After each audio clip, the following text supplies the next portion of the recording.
Assalamualaikum. Bertemu lagi dengan Bunda Yeni. Hari ini kita akan belajar bahasa Indonesia tentang mengenal aneka benda di sekitar kita. Sebelumnya Bunda akan menjelaskan apa yang dimaksud dengan benda. Benda adalah segala sesuatu yang memiliki massa atau dapat ditimbang dan menempati ruangan. Benda dibagi menjadi dua. Ada benda hidup dan ada benda mati. Yang termasuk benda hidup contohnya manusia, hewan, dan tumbuhan. Sedangkan yang termasuk benda mati contohnya kayu, lemari, jam, penggaris, dan lain sebagainya. Benda-benda yang terbuat dari kayu contohnya lemari, kursi, dan meja. Untuk mendapatkan kayu, kita harus menebang pohon. Batang pohon yang telah ditebang disebut kayu gelondong atau log. Kemudian, log dikirim ke pabrik. Di pabrik, log dipotong-potong sesuai dengan keperluan. Agar tidak berjamur atau dimakan serangga, kayu dikeringkan sekitar 2-4 minggu. Setelah kering, kayu siap diolah sesuai keperluan. Keunggulan kayu salah satunya adalah mudah dibentuk, sedangkan kelemahan kayu tidak tahan api dan mudah dimakan rayap. Selanjutnya, benda yang terbuat dari kertas contohnya kardus, buku, tisu, dan lain sebagainya. Pada umumnya, kertas dibuat dari bahan kayu. Mula-mula batang kayu dibersihkan kulitnya, kemudian dipotong-potong hingga berukuran kecil. Selanjutnya, potongan kayu dipanaskan hingga lunak seperti bubur. Bubur kertas yang sudah jadi kemudian dicampur dengan air.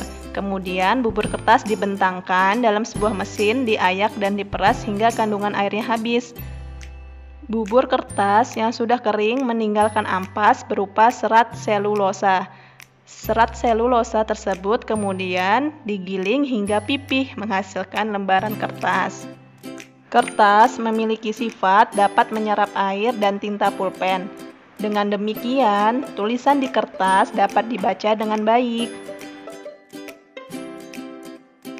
Benda-benda yang terbuat dari plastik, contohnya ember, gayung, payung, dan lain sebagainya.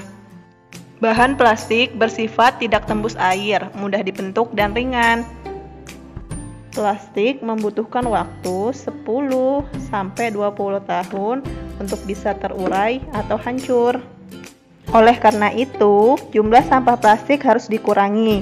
Sampah plastik dapat dikurangi dengan 3 cara, yaitu yang pertama, reduce, mengurangi sampah, misalnya membawa tas belanja sendiri saat belanja. Yang kedua, reuse, menggunakan kembali, misalnya botol plastik dimanfaatkan untuk membuat pot bunga. Dan yang ketiga, recycle, artinya mendaur ulang, misalnya sampah plastik diolah kembali menjadi kantong plastik. Selanjutnya, benda-benda yang terbuat dari kaca, contohnya gelas, cermin, dan lain sebagainya. Kaca mempunyai sifat kedap air, tahan panas, mudah dibentuk, jika dipanaskan, kuat dan tembus cahaya. Karena itu, jendela dibuat dari kaca tembus pandang, supaya rumah terang pada siang hari. Selanjutnya, benda-benda yang terbuat dari logam, contohnya sendok, panci, wajan, dan lain sebagainya. Logam mempunyai sifat kuat, keras, mudah dibentuk, tidak menyerap air, tidak mudah terbakar, dan penghantar panas yang baik.